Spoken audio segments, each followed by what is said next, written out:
be beaming, I be booming down that block. Everywhere you go, you know they know I'm hot. What's up? What's going on, my good people? Welcome back to Rhonda's Real Talk, where people come for the food and they stick around for the conversation. So before we get into these tacos, we're going to make them and we're going to eat them as well. I want to ask that you like, comment, share, subscribe. Let's go ahead and get into this food. Okay, so I got some ground turkey. Got my taco shells. I got 3 here, but I have 1 off to the side, like just in case I'm still hungry. And my toppings. I got some cheese, some red onion, cilantro, tomatoes. I'm mad I don't have no sour cream. And I also have some Taco Bell mild sauce off to the side. So let's go ahead and get into making these tacos.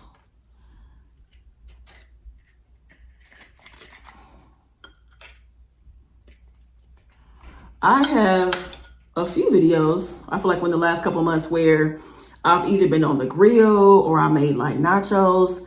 I enjoy making the food, like putting it together in front of y'all. So I'm like, let me make sure I make these tacos with the GP fam, because I enjoy it. Y'all let me know if y'all enjoy it too. It's cool. I like it. I gotta make sure I take a thumbnail once the tacos are made. I gotta remember to do that, because I usually do my thumbnail in the beginning, because everything is usually all assembled. And I did take one picture, but I don't know if I'm gonna use that or not. I gotta see how it looks when I'm editing. All right, cool. I cannot remember this person's name, but I feel like since I started YouTube, it is somebody out there that's been like, Rhonda, put the cheese in first. And every time I be like, I'm gonna do it. Yeah, next time I'm gonna do it. I never remember to do it. So maybe next time. I always think about it.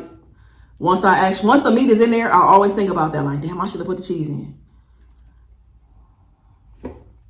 Do y'all feel like the way that you assemble your tacos, does it matter? Like, does it change the flavor, or is it just, I don't know, like it's just a preference? You know what I'm saying? Like, does it change anything for you, the way that you assemble your tacos?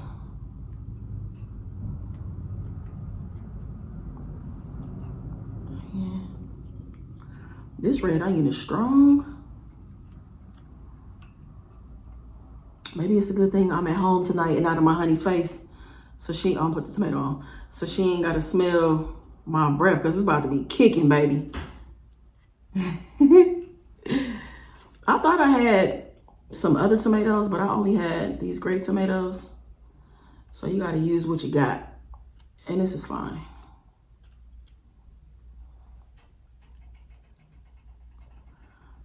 Cilantro. I got the mild Taco Bell sauce.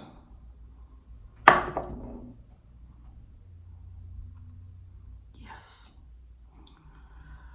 When people ask my favorite food, now I love me some fried fish. Love fried fish. It's nostalgic. My dad used to fry fish every Friday when I was growing up. I love me a fried fish dinner, but I love me some tacos. I love tacos. I love Mexican food very, very much. It is near and dear to my heart. It really is. Get y'all a bite.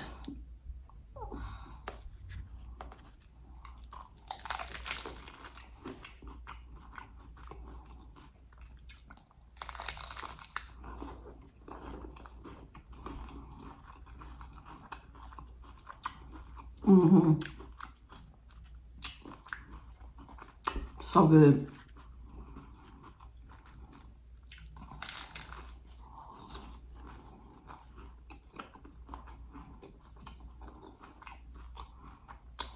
I never get tired of tacos, because it's just the variety. I love what you can do to them. Ground turkey, ground beef.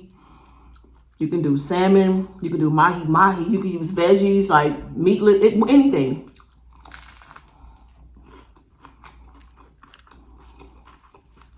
That's why I never get tired of them, because I can do so much stuff.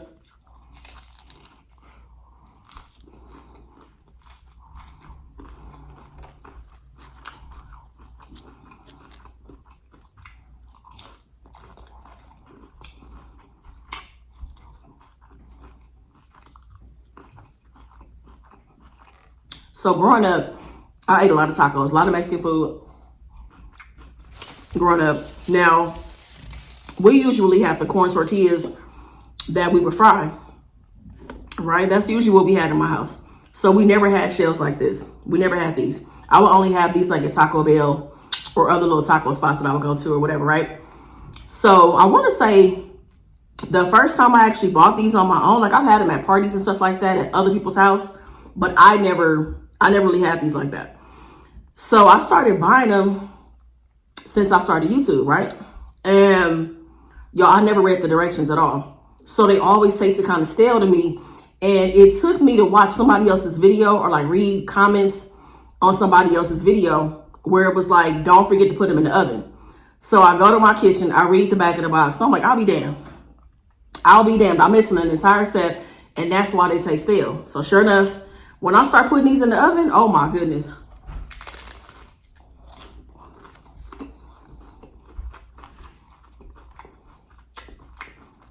Changed everything.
That meat is perfection.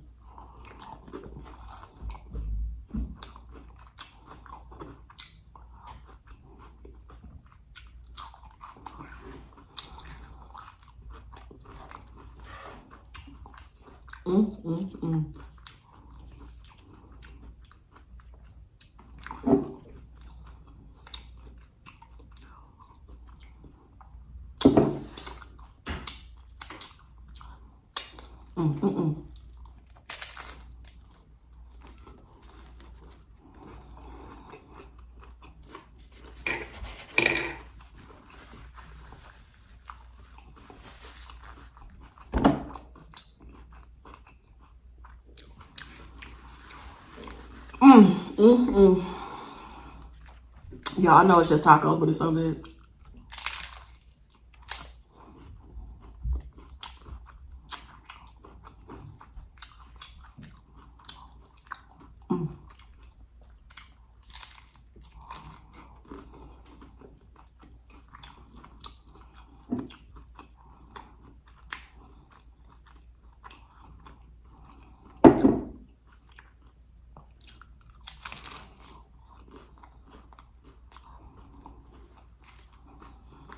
I'm thinking about if I'm gonna go for this fourth taco, y'all. I want to.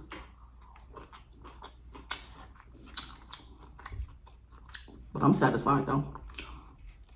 So there's 3 tacos. And then I'm gonna get into a viewer topic.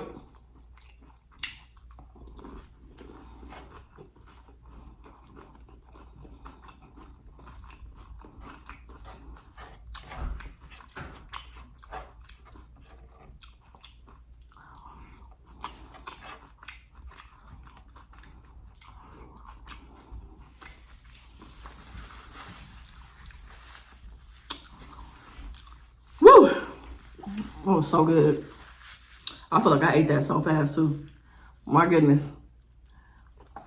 All right, y'all. So before I get into the viewer topic, if you have a viewer topic or a question you want me to ask here on the channel, go ahead and hit me up at rondasrealtalk@gmail.com or send me a DM on Instagram at rondasrealtalk. All of my contact information is in the description box. All right, so here is our message today. She wanted to remain anonymous. She said, "Hey, Rhonda." She was like, "Girl, I am in a situation," in all caps, My ex and I broke up 8 months ago. A few months after the breakup, her best friend started hitting me up. She wanted to check on me and make sure I was doing okay. Everything was innocent at first. Then one night we went to a bar. I went back to her place and one thing led to another. We slept together that night and several times after that. I eventually broke things off. The guilt became too much. 3 weeks after we stopped sleeping together, my ex reached out to me. She apologized for everything that she did to lead up to our breakup, and she finally got a therapist. We decided to meet for coffee. I was nervous and overwhelmed the entire time. We've been talking on the phone almost every day. She wants to give our relationship another try. I'm open to it, but do I tell her about what happened between me and her best friend, or do I take that to the grave with me? Girl, that is definitely a situation. I mean, you can't take that to the grave with you because of who you did it with. That's the problem. And I think that if you're trying to rebuild your relationship, you want to have it built on a solid foundation. And a solid foundation consists of the truth. So even if you slept with her best friend, you slept with somebody else, you should want to talk about all of those things. Whatever you had going on, whatever questions that she has, I feel like you should be open to answer them, just like she should give you the same in return and answer whatever questions you have before y'all decide to, rebuild this relationship. Yeah, but you can't take it to the grave because it's the best friend. So what's going to happen when his best friend finds out that you two are trying to give this another try, right? So once this best friend finds out, are they going to become jealous? Are they going to hold this over your head? Are they going to make threats and stuff like that by holding this over your head, trying to blackmail you? Anything can happen. Anything can happen at this point, because first of all, this is a foul ass situation. This is a big ass foul on the play, in my opinion. You got to tell her the truth. Tell her the truth. If you genuinely want to give the relationship another try, you got to you got to tell her the truth, and also make her aware of her best friend. You know what I'm saying? I do believe that you have to be ready for her to be done with you and the best friend. She might be good on both of y'all after finding this out, because that's foul. It is, especially on the best friend's part, but also on your part too, and that's why the guilt was getting to you, because I know it could be hard to fight your feelings or finding people attractive and stuff like that. But I just feel like you owe it to yourself and the person you've been in a relationship with, not to cross certain boundaries, unless this person has done some things to you where they've slept with your friends. But also, how long is that going to last with you trying to get back at each other and trying to do shit that they did to you, So for the sake of your karma and your conscience, why even get into a situation like that?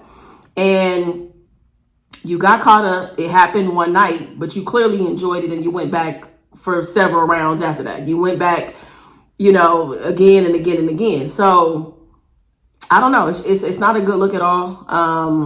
But if you plan on rebuilding this relationship, you got to lay everything out on the table, including the fact that you slept with her best friend. And like I said, be ready for her to, kind of stay where you are in terms of not rebuilding the relationship, and maybe just not wanting to deal with you at all. She may not want to deal with you or your best friend at all. So, because it's messy. It is. That's a messy ass situation. And I don't know if it made you feel better sleeping with the best friend. Did you feel like you were getting revenge? I don't know what it felt like. Was it a fantasy? I have no idea. And for all we know, what if the best friend was living out a fantasy with you? Because of the things that the best friend knows about you, and talking to your ex. You know what I'm saying? Because you already know friends they talk and share certain things that obviously you would never know about. So who knows? It could have been a fantasy for her coming after you. And that's why she reached out to you to see where it would go.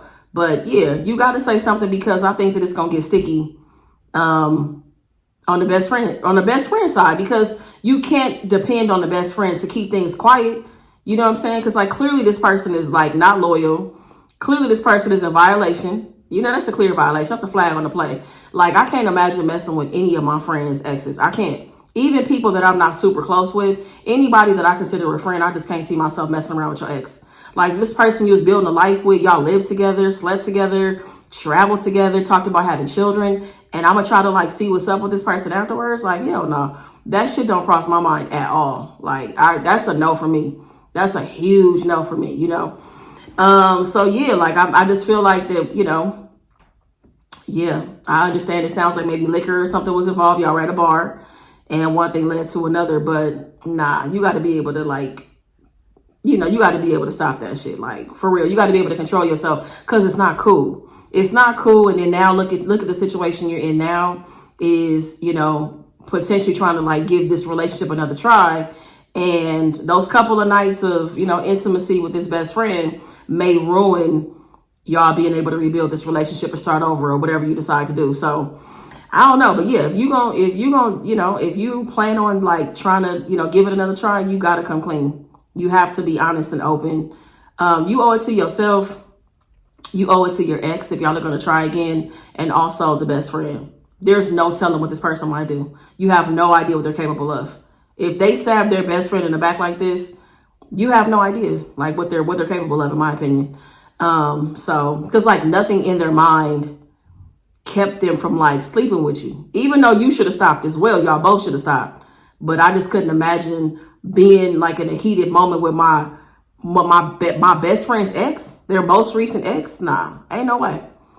And who knows? Like, I mean, like I said, what if the best friend is trying to get back at her best friend for something that they said or did to them? Like, oh, okay, you said or did this to me. I'm gonna hold on to that and put that in the back of my mind. And when I get a chance to get your ass back, I'm gonna get my lick back. And sleeping with you several times was them getting their lick back. You know what I'm saying? So it's just a messy ass situation. It is. And that's just not how you want to start a relationship. So just be ready for everything to come along with it. That's my suggestion. Y'all meet me in the comments and, you know, give her some advice. What do you think? Should she go to the grave with it or try to keep it quiet? You know what I'm saying? Like, should she have a conversation with the best friend? Like, hey, me and my ex are trying to give we trying to see what's up. You know, I need us to like make some type of commitment that we're going to keep this to ourselves. Like, what's up? Because you got to think about this too. Because the best friend really don't give a damn, obviously. Because the best friend not even the one that stopped it. You're the one that stopped it. So she can have all kind of shit on you. You never know. What if she got pictures, audio, video? She can have all kind of stuff. You know what I mean? In her arsenal, just holding on to it, waiting to use it. So yeah, you need to say something for sure. So yeah, y'all let her know what you think she should do. You know, should she take it to the grave, try to take it to the grave with her, or should she speak up and say something to her ex before, you know, they figure out the next step and what they're going to do. So, all right, y'all. So that is it. If you enjoyed the video, please be sure to give it a big thumbs up. I will meet y'all in the comments. Make the best of the day. Be good to yourself, y'all. Peace. I be beaming, I be booming down that block. Everywhere you go, you know they know I'm hot.